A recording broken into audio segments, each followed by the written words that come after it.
another clap. Before we dive into your amazing journey, how would you describe what you do today and what you are?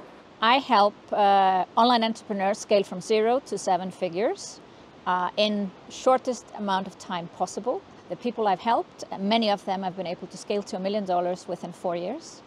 I've been doing this for the last 10 years and I've made over 18 million US dollars myself. Wow, amazing. And you also like teach other things besides scaling? Yeah, it's basically the full portfolio of building a business. I used to be a CEO for 10 years before I became an online entrepreneur. So I know how to hire people, how to set up the right systems and accounting. It's not what you will find maybe officially on my website, but once people work with me, I look at the overall business setup as well. Awesome. So how did you start your journey? So you were born in Iceland? Yes. You spent your childhood and teenage years there? Yes, and then I left 20 years old. I moved to Germany. I wanted to become an architect. Wow. And so let's do a short story. How did you go from, okay, I want to become an architect to, oh, now I want to become an entrepreneur? Yes. I was almost finished with my architecture study in Germany when the internet came out and we got access to computers and we were able to send emails, and I created virtual reality, and I found that way more fascinating than doing architecture. And therefore, I just finished my degree and then I switched over to computer science. Okay. Yeah. And one thing led to another. I moved back to Iceland and suddenly I was a CEO of a software company. And that's what I did for 10 years. In Iceland? Actually, the last couple of years I was in Switzerland. Okay. I met my husband in London and moved to Switzerland. But then I turned sick. And I was sick from sitting at the desk 9 or 10 hours a day, working really hard, not really flexible working hours. And I was told to stop working. I was sick for 7 months, and I made me think, can I go back to work for someone else where I cannot control my time? And I maybe turn sick again.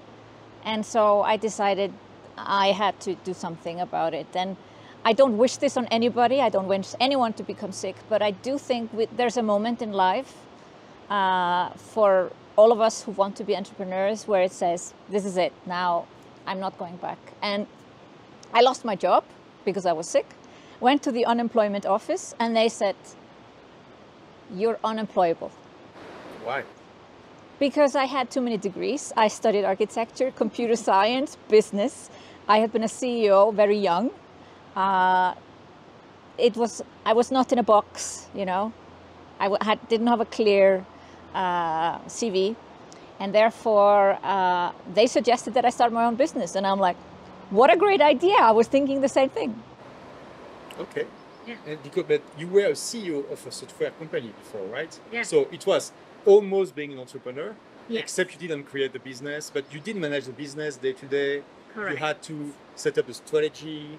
So you had almost everything already needed for the experience, right? Yes. Except doing the thing. Yeah. Okay. So you were like, okay, so that's a good idea. Yeah.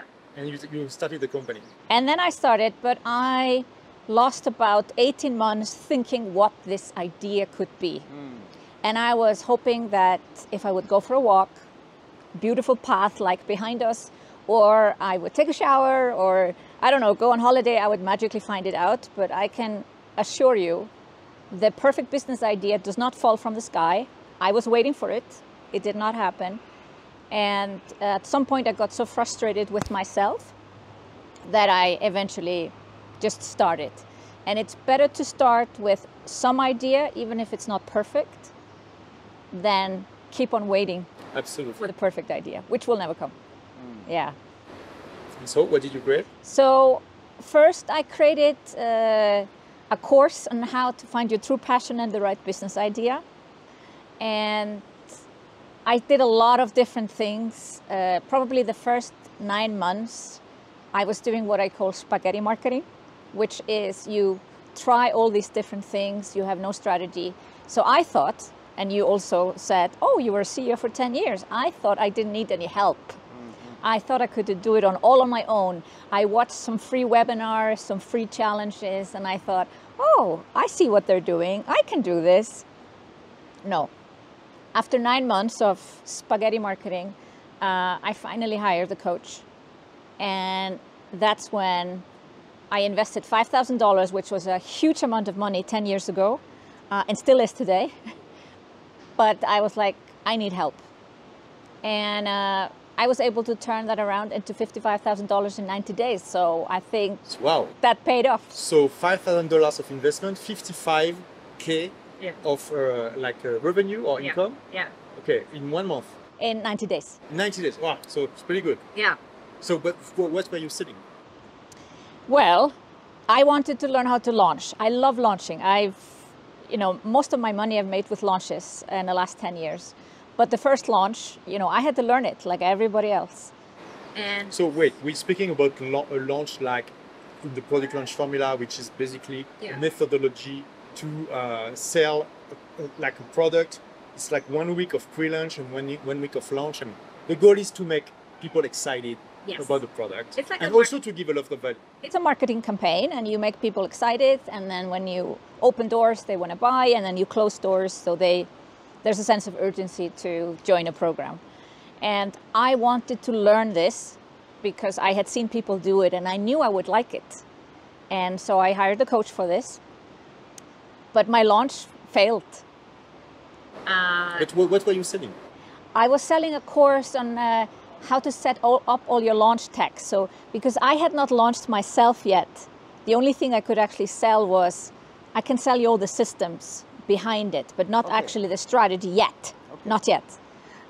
Even though I knew how to build companies, 7- and 8-figure companies, I could not translate that into a product yet. Okay. But I had missed the crucial step. I had not figured out who was my ideal client, and I had not figured or asked if people really wanted this program. So one person bought. What was the price? It was $9.97. Okay. And 600 people were on the webinar. Wow, that's a lot. Yeah, How did you manage to have so much people so fast? I had been doing really good. I'd been doing weekly webinars for months. But without selling anything? Without selling anything. So just to share content. Just to share content. Interesting. Not something I would do today, and I don't recommend that strategy, but I had built an email list of eager buyers, except they didn't want to buy that thing that I wanted to sell them. What I did was I sent out an email, told people what I'd been doing the last 9 months, this spaghetti marketing, but of course I described it in a way like I was growing my email list, I was making progress, and most of my audience, for them I was 2 steps ahead, so they were in awe. And when I offered them a free online business strategy session, 90 people booked. And that's how I made the 55K in 90 days. Okay. But so it was free, but you were selling what? I sold them one-on-one coaching. Okay. Oh, wow. So it must have been a lot of work. Yes. But you gathered a lot of experience, right? A lot of experience, a lot of information. It was not my plan to do one-on-one, and I don't recommend people do it for too long, but this was gold. In hindsight, it was the best thing that happened to me, a failed launch. And then, of course, now I knew how to launch, do the pre-work, figure out your ideal client, figure out what they want, and sell them what they want to buy. So already you have quite a few interesting insights. First, you had to be put in an uncomfortable position to think about creating your company, because when you were a CEO, you were in the daily life. So you were dreaming of being an entrepreneur. For a long time. Even at the very beginning of being a CEO, I thought about, what if this was my company?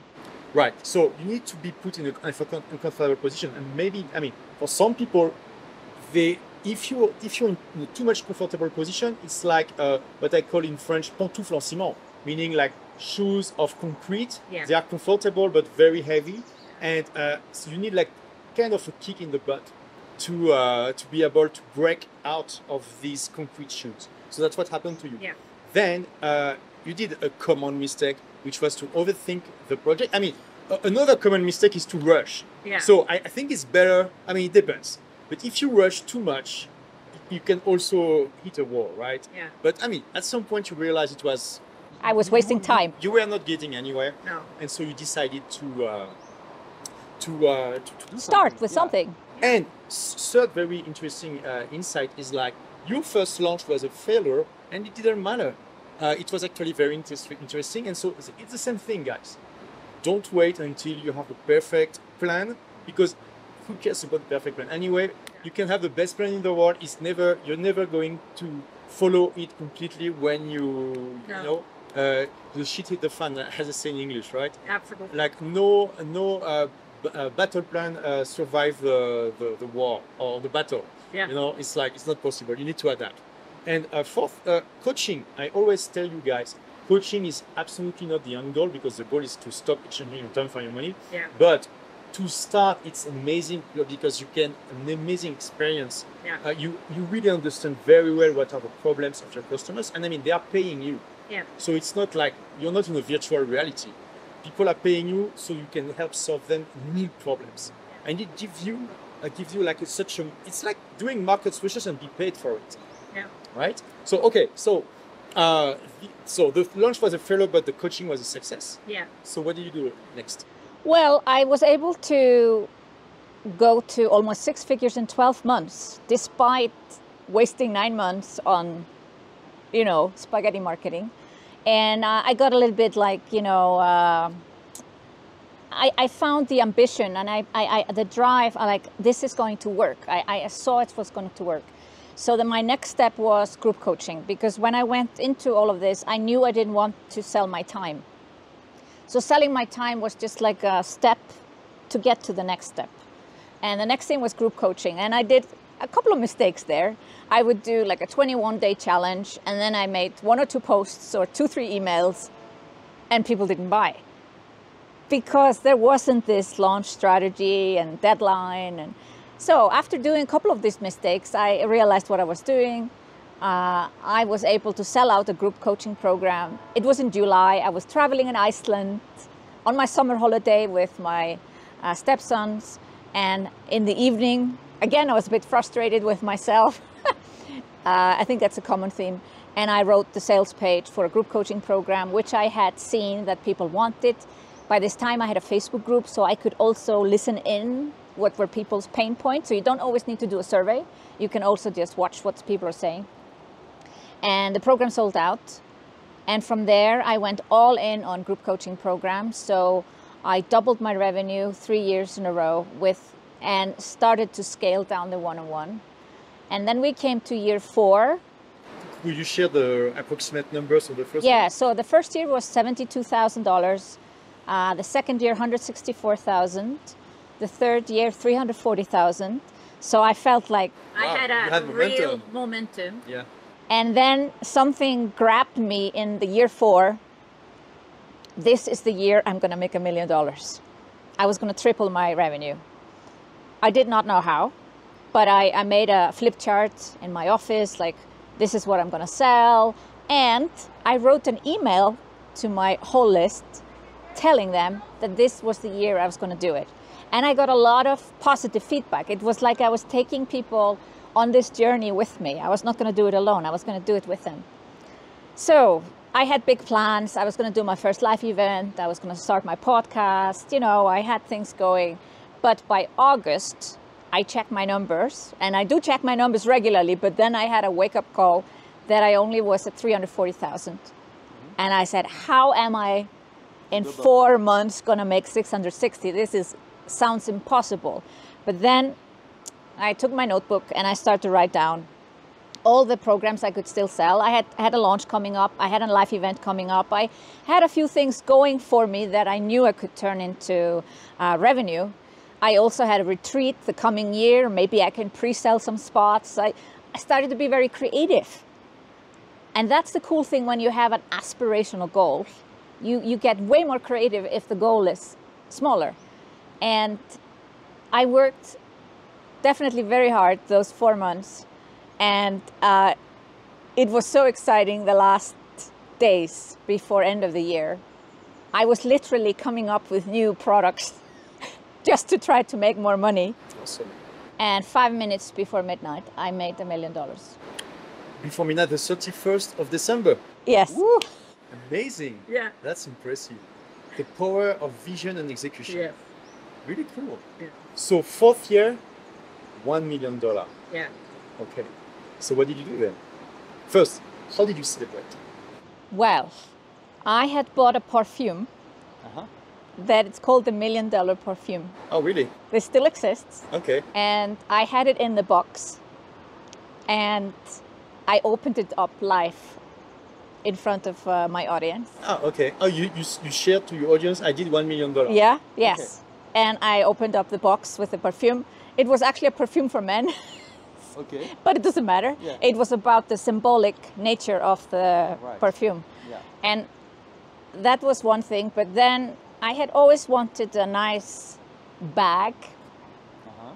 And I knew the price for the bag was like $2,000. And I thought it was ridiculous to buy such an expensive bag. But after this amazing year, so in January, February, I was in Beverly Hills. And I went to Rodeo Drive, just like in the movie.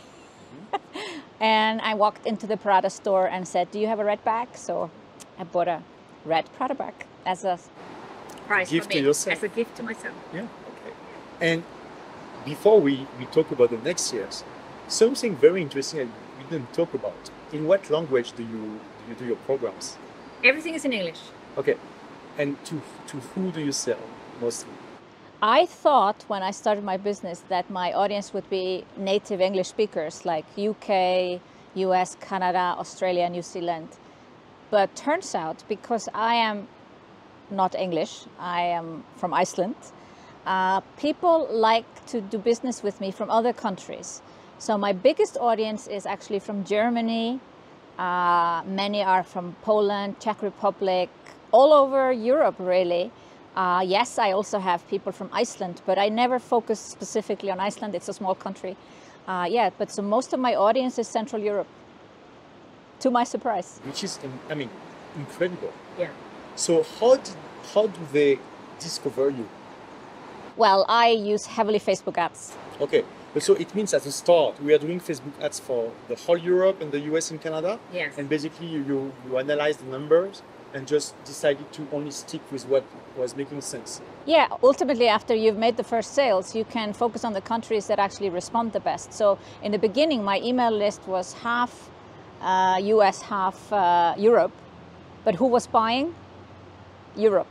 Oh, okay. So they were more valuable to me and therefore better for me to spend ads on people in Europe. So it's amazing. You're selling in English to people who don't speak English as their first language. Yes. See, I mean, I hope it's starting to break a few of your limiting beliefs, guys, because it's impressive. And English is not your first language either.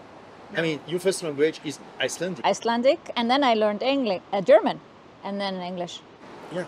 And so, and you could, I mean, because most of your customers are in Germany, right? You could do your courses in German. I could, but I don't. Why? And I never speak to them German. Why? Because I wanted this business to be in English, and I like to serve a certain audience that is internationally thinking. So even if they are not native English speakers, they have traveled abroad or they like to learn from an English-speaking coach. Like, they are open-minded. And I didn't want to just like, oh, I'll just go to Germany or I'll just go to Iceland. I felt limiting for myself. Yeah, you're right. And I mean, especially Iceland, there are like 350,000 Icelandic. 380,000, yes. Yeah, so imagine Iceland is the size of a medium-sized city in Europe. Yeah. It's really small population. Yeah. It's hard to have a real business there. Yes. I mean, especially in internet business, you cannot scale it. Yeah. Right. So you need to do it in another language. Okay. So fourth year, $1 million. So the goal of the second year was to reach 2 million.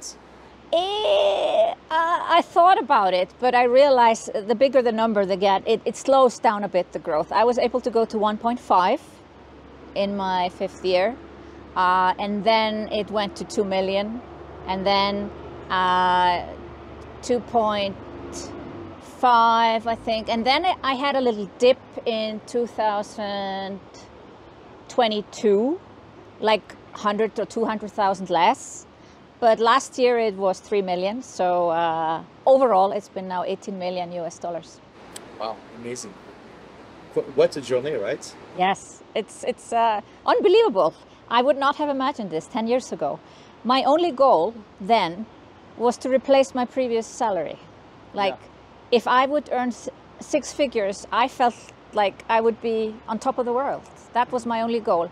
And I think once you achieve that goal, then you realize, oh, more is possible. But you don't have to have the big goal yet. I don't think you don't have to start a business and saying, I have to get it to 7 figures. No, just start with a smaller goal and then make your goals bigger later on. So just so the people can have an idea, to make $1 million of revenue, what is the budget of ads you need more or less? Very good question. So when I am doing a launch, a marketing campaign, I calculate about 10% of my expected revenue for the launch. Okay. But if I look at my overall revenue, because I have a lot of repeat clients, I'm very good at moving people from one program to the next one. My overall ad budget over the year is about 5%. Okay, which is very, very, Very low. low. Yeah. So for 1 million, basically, you spend 50K in ads. Yeah. Okay. And do you sell your products in dollars? I used to. But most of your customers are European, so you can put in Yes, euros. but I didn't know that. I started off in dollars, thinking I would be selling to the whole world. And only recently I changed to euro. Okay.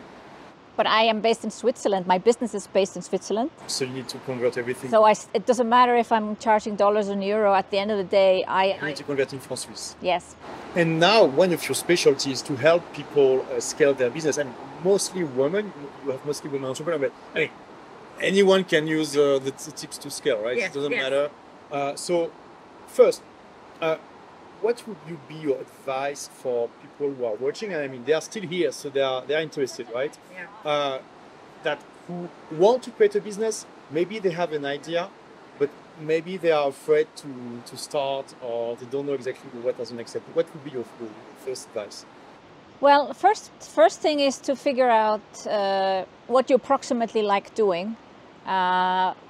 But at the end of the day, you gotta start somewhere. So you gotta define who is your ideal client. Like, who would I like to work with? And what kind of problems do these people have?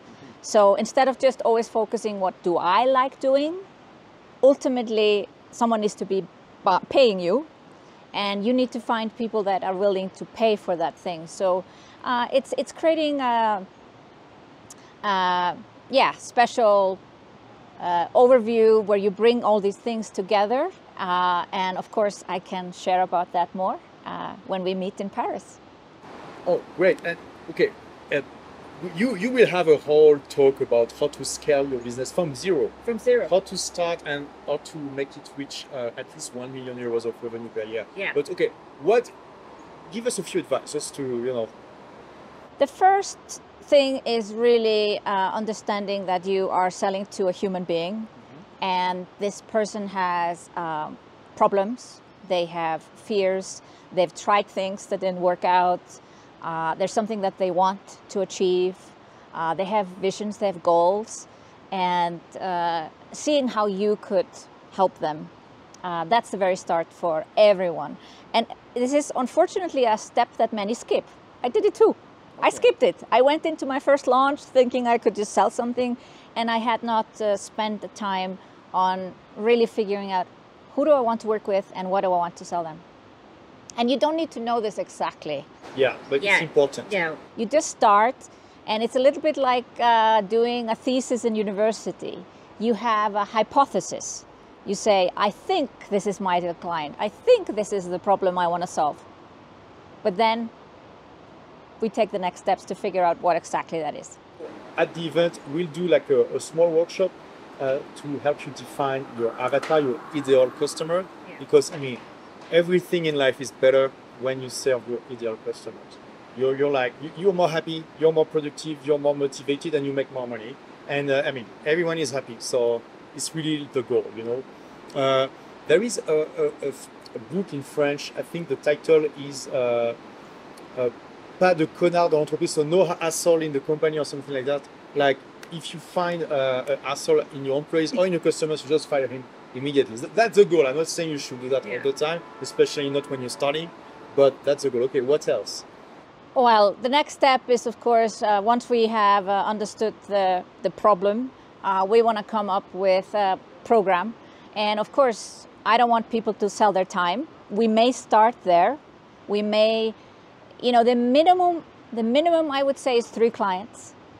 It would be great if you work with 3 clients just to test your hypothesis, to see that someone is willing to pay for something and you can help them. But you want to quickly go to scalable programs and have a customer journey. And this is how I'm able to have such a low ad budget, is because I can sell people again and again, different programs, and bring them to the next stage.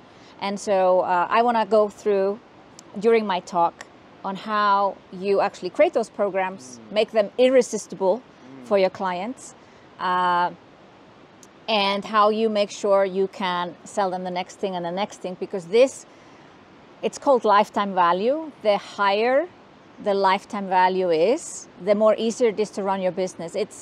I think they say it's 27 times easier to sell to an existing client than trying to find a new one. I mean, I don't know the exact number, but for sure it's easier. As long as your product makes sense for them, right? Of course. Yeah.